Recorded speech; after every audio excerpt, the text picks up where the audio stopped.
The village of Willow Creek was quiet, peaceful. But as the sun dipped below the horizon, whispers began.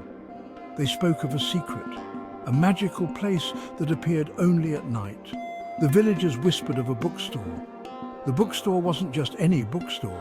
This bookstore held magic within its walls. It had books that could transport you to other worlds. The whispers spoke of adventures beyond imagination.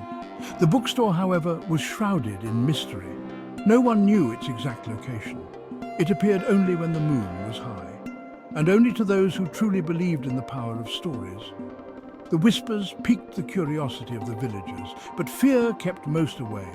What if the whispers were true? What mysteries might this magical bookstore hold? Sophia was different. A young girl with a thirst for adventure, she wasn't afraid of the whispers. Instead, they fueled her imagination. Sophia loved stories. She devoured books, her mind always eager to explore new worlds. One night, Sophia overheard the villagers talking. Their hushed tones spoke of the bookstore. A bookstore that appeared under the cloak of darkness. A bookstore brimming with magic. Sophia's heart pounded in her chest. She knew she had to see this bookstore for herself. Driven by her adventurous spirit, she decided to venture out. She was determined to uncover the truth behind the whispers. Under the silvery glow of the moon, Sophia crept out of her house. The night air was filled with anticipation. She could feel it in her bones. Tonight, she was going to find the magical bookstore. Sophia followed the whispers. They led her through winding cobblestone streets, past quaint houses with flickering lanterns. The whispers grew stronger with each step, guiding her towards the unknown. Finally, Sophia found herself at the edge of a deserted alley. It was dark and narrow. The whispers swirled around her, urging her forward. Hesitantly, Sophia stepped into the alley. As she walked deeper into the darkness, a warm light began to glow. The air shimmered with an otherworldly energy. Right before her eyes, a doorway materialized. It pulsed with an ethereal light. Sophia's breath caught in her throat. This was it, the magical bookstore. Taking a deep breath, she reached out and pushed the door open.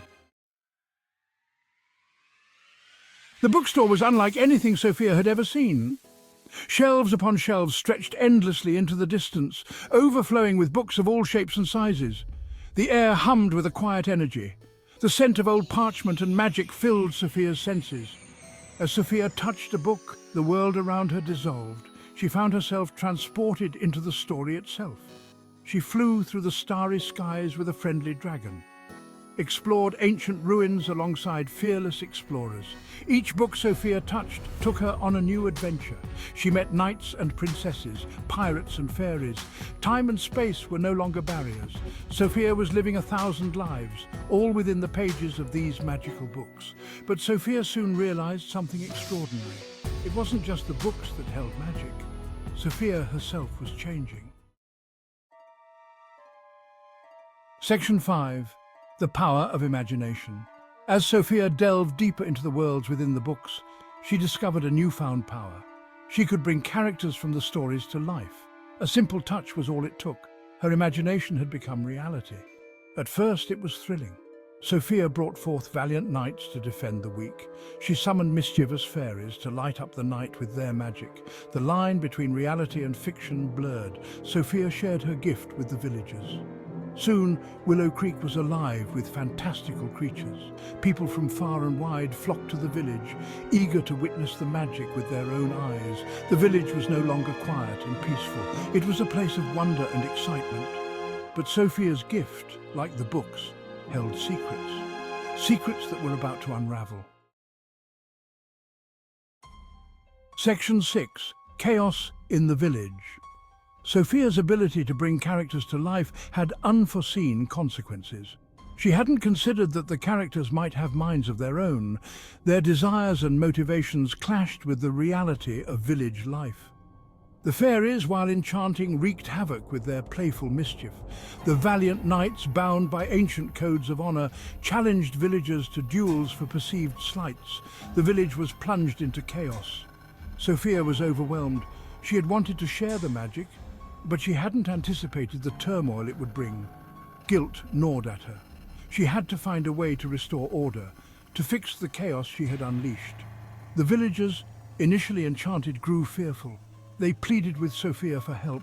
The weight of their pleas rested heavily on Sophia's shoulders. She had to find a solution, and fast. Section 7. Unraveling the mystery. Desperate to set things right, Sophia returned to the bookstore. She searched for a way to control the characters, to send them back to their stories, but the bookstore held its secrets close. The answers, it seemed, lay hidden within its depths. Days turned into nights. Sophia tirelessly explored the bookstore, desperate for a solution. One night she stumbled upon a hidden alcove. In the center, a single book pulsed with an ethereal light. The book was ancient, its cover devoid of any markings. As Sophia reached for it, the bookstore itself seemed to hum in anticipation. This book, she sensed, held the key to unraveling the mystery, the key to restoring balance. With trembling hands, Sophia opened the book. The pages were filled with swirling script, a language she didn't recognize, yet somehow she understood. Section 8. The bookstore's true purpose. The ancient book revealed the truth about the bookstore. It wasn't just a library of stories, it was a testing ground, a place where fragments of the human soul, our dreams, desires, fears, were given form. The characters Sophia had brought to life were reflections of these fragments. The bookstore, Sophia learned, was a mirror to humanity. It revealed the complexities of the human heart. The characters weren't inherently good or evil. They were reflections of our own internal battles, our capacity for love and hate, kindness and cruelty. Sophia's ability to bring them to life wasn't a mistake. It was a test to see how she would handle the responsibility, to see if she could guide these fragments, help them find balance. The chaos in the village wasn't just about magical creatures running amok. It was a reflection of the chaos within ourselves. The bookstore was challenging Sophia to find harmony, not just in the village, but within herself and the very essence of humanity. Section 9. Sophia's realization. The weight of the revelation settled upon Sophia. She had stumbled upon something far greater than herself.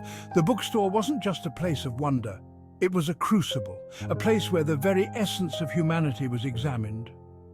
Sophia realized that sending the characters back wasn't the solution. She had to guide them, help them understand the world, the complexities of human nature. She had to help them find balance.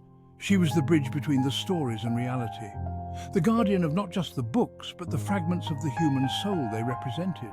Sophia's role wasn't to control, but to understand, to empathize, to guide. The fear that had gripped her heart began to recede. In its place bloomed a quiet determination. Sophia embraced her role, ready to face the challenges ahead. Section 10.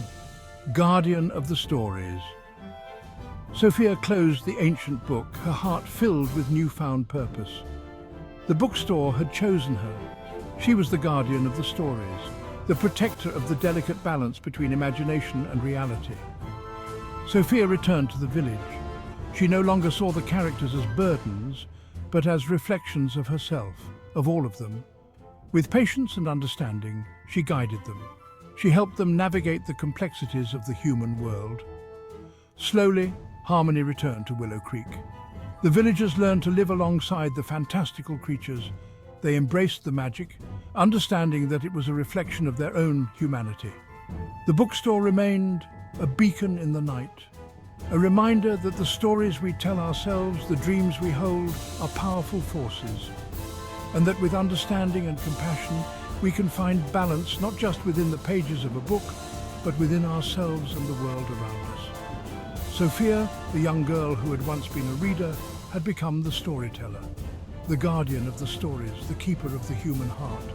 And under her watchful eye, the magical bookstore continued to weave its spell, reminding everyone that the most extraordinary adventures are often found within.